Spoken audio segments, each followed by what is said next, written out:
la vaisselle des chefs, c'est moi à Lyon, ça c'est sûr, depuis 7 ans maintenant. 7 ans, mais vous ne les 7 faites ans. pas. Trop gentil. Serviteur.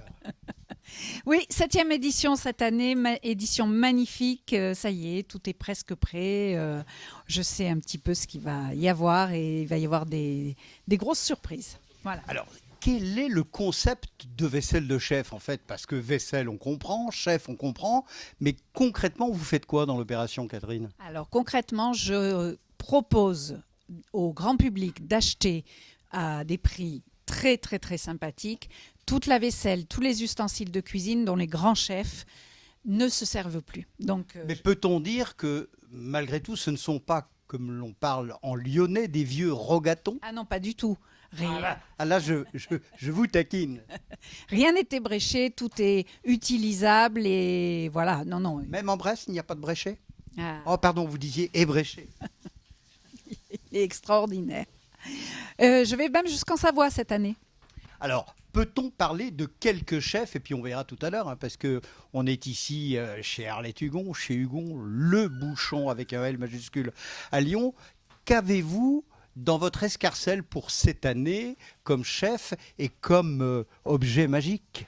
Alors, cette année, le thème, c'est étoiles et bouchons. Ça veut tout dire. C'est-à-dire que nous n'avons que des chefs étoilés ou des bouchons. Voilà. Donc, on aime bien mixer, justement, toutes ces cuisines françaises, que tout soit bien représenté dans la gastronomie française. Parce qu'une assiette de bouchon n'est pas la même qu'une assiette de chez Emmanuel Renaud, donc 3 étoiles. Ça, c'est vrai qu'ici, ce sont des assiettes qui ont vu passer des lyonnaiseries militantes, en veux-tu, en voilà. Ça vaut son pesant de graton, pourrait-on dire, dans un bouchon. Exactement. Chez Madame Hugon, on a trouvé des choses historiques qui sont extraordinaires, qui ont cet aspect simple de la véritable cuisine lyonnaise, mais qui en même temps sont irremplaçables parce qu'on ne cuisine pas pareil dans une terrine comme on les faisait auparavant que des terrines actuelles. C'est vrai, c'est ce qui en faisait aussi toute la saveur et la particularité. Redites-nous, Catherine, s'il vous plaît, quelques chefs qui, entre guillemets, exposeront leur vaisselle ou leur linge de table, peut-être, à vendre cette année. Quels sont ces chefs? Alors, des chefs savoyards, beaucoup. Donc Emmanuel Renaud à Megève, Monsieur Laurent Petit, Anne Sylvieux, Monsieur Mercereau, Péria Mercereau et Monsieur Delaporte qui sont du Bourget-du-Lac. Sans oublier à Saint-Chamond, alors là on s'écarte, enfin on est... Là, on va dans la Loire. Voilà. Ouya. Les ambassadeurs, Monsieur Thomasson. Nous avons donc Arlette Hugon et Monsieur Yann Lal du Poêlon d'Or à Lyon. Il n'y a pas quelque chose du côté de l'Argot, chez Philippe Chouquet? Alors aussi, une dernière trouvaille. Monsieur Chouquet a installé une boucherie-restaurant rue Bugeaud à Lyon et il avait dans sa remise des rondeaux, des casseroles et des ustensiles de cuisine en fonte d'alu qui sont simplement magiques. Alors là, vraiment, on peut cuisiner comme des chefs. Oui, j'ai vu d'ailleurs chez Philippe Chouquet qu'il avait des appareils, non pas à terrine, mais à jambon persillé, vous savez, en fonte d'aluminium, une presse à jambon qui permet de faire ce fabuleux produit bourguignon. Exactement. Les presses à jambon, il y en a 9 et des presses à petits jambonneaux aussi. Donc c'est vraiment typiquement les choses que nous adorons découvrir parce que ça change un petit peu des piles d'assiettes, etc. Qu'avez-vous trouvé de très particulier, de très original, de très ancien? Est-ce qu'il y a des trucs, Catherine, qui vous ont tapé dans l'œil? L'affaire à faire cette année, mais nous en avons souvent, ce sont quand même des magnifiques couverts en métal argenté de Christophe Hôtellerie qui sont vendus à 10 € alors que c'est inabordable dans des magasins. Voilà. Donc ça, ce sont quand même des pièces que nous aimons retrouver d'année en année. C'est peut-être pas original, nous les avons à peu près tous les ans, mais nous aimons pouvoir les proposer au public. Catherine, merci. 2 choses avant de se quitter.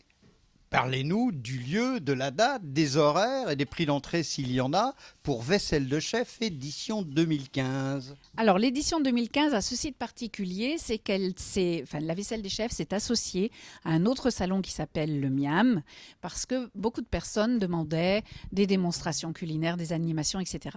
Et deux personnes, Florence et Frédéric, ont l'habitude d'organiser ce salon. Donc, nous organisons nos deux salons en même temps à Saint-Didier-au-Mont-d'Or le 21 et 22 mars. 2015, c'est-à-dire très bientôt, à partir de 10h du matin. Et le prix d'entrée de 3,50 €, mais valable pour les deux salons pendant les 2 jours. Donc vraiment, c'est symbolique. C'est symbolique. Voilà. Les enfants paient? Pas du tout. Les grands-enfants non plus. Tous les enfants qui sont amenés par les parents ne paient pas. Je suis un enfant, mais est-ce que je peux rentrer gratuitement? Mais oui, Michel, pour vous, il n'y a pas de souci. Voilà, donc 1500 mètres carrés dédiés à la gastronomie et à l'art de recevoir. Catherine Ponce, merci. Présentez-nous celle chez qui nous sommes ce matin, Arlette Hugon, Hugon chez Hugon, le bouchon, les authentiques bouchons lyonnais, les seuls, les vrais, les véritables. Qu'avez-vous déniché chez Arlette? Elle va nous en présenter, mais juste 2-3 mots d'introduction. Alors, chez Arlette, j'ai déniché les objets traditionnels du bouchon lyonnais qui sont sur la table, c'est-à-dire cette terrine-là qui ne demande qu'à... Le pot qui est vide, mais enfin, c'est un pot. La terrine qui ne demande qu'à être remplie. Enfin, vraiment, ce sont des objets, ne serait-ce que de les avoir en main déjà, on sait que c'est prometteur. Vous avez trouvé des nappes à carreaux? Elle les cache, Charlotte. Elle les cache. Elle les cache, elle les cache. Le mot de la fin est FAIM. Là, c'est le poulet au vinaigre qui est en train de cuire derrière nous, qui ne demande qu'à venir dans ses assiettes. Malheureusement, vous avez rendez-vous chez le dentiste. Alors, nous mangerons pour vous, Catherine. Merci. Et redites-nous les dates. 21, 22 mars, samedi, dimanche. 21, 22 mars 2015 à Saint-Didier-au-Mont-d'Or. Alors cette année, chers amis, c'est bien à Saint-Didier-au-Mont-d'Or, alors qu'auparavant c'était à Saint-Cyr. Voilà. Saint-Didier-au-Mont-d'Or.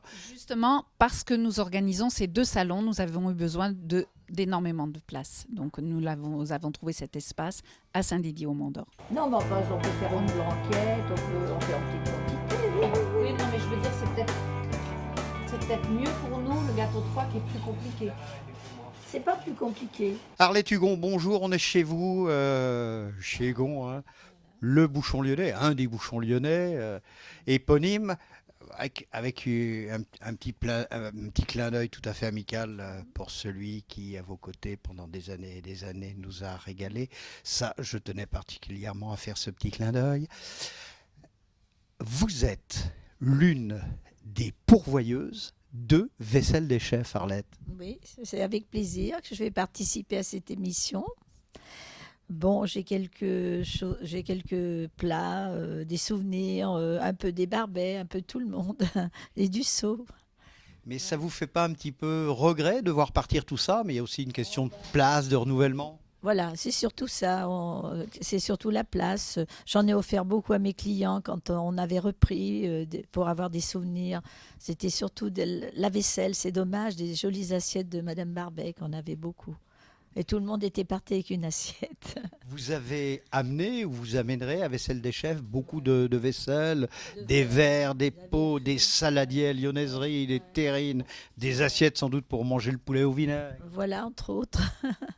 Et puis quelques souvenirs, des choses qu'on garde, puis après on dit qu'est-ce qu'on va en faire. C'est pour la place surtout. Puis des livres, des souvenirs. Par contre, les nappes à carreaux, il y en aura quelques-unes? Oh ben on en amènera pour la déco. Hein. Ah, pour la déco, mais vous ne les vendrez pas? Ah ben non, parce que c'est devenu difficile à en trouver. Alors c'est à la mode sans être à la mode, étant donné que c'est des tissus qui se repassent. Et à Lyon, je ne trouve plus personne pour en faire. Dans les Vosges, c'est pareil. Alors, comment appelle-t-on ça? Du Vichy rouge et blanc?